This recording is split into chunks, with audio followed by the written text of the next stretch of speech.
Oi, gente. Estou aqui na casa da Yasmin. E, tipo, estou fazendo atleticano, olhem. E, em vez da Isabela me dar assistência, sabe?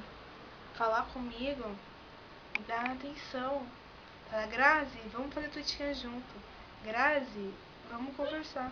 Grazi, vamos fazer alguma coisa. Ela está dormindo. Sono! Olha a cara da garota. Ela tava dormindo e me deixou sozinha. Olha isso.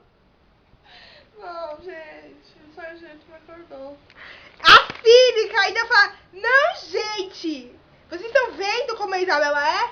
Eu venho aquela Grazi, enche o saco pra vir falar pra mim vir na casa dela, pra mim vir ela dormir. Dormir, tô revoltada com isso. Tô revoltada. Tá vendo? Pessoas. Tá vendo, né? Se chama, aí ela vem chama pra mim na casa dela, eu venho pra ela dormir. Parabéns, Isabela. Parabéns. Tá vendo, né, como a Isabela é? Todo mundo batendo palma pra Isabela.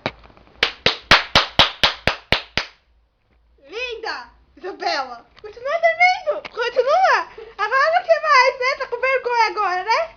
Tá com vergonha. Mas ela tava dormindo de boca aberta, babando, Nossa, mentira. babando, sério.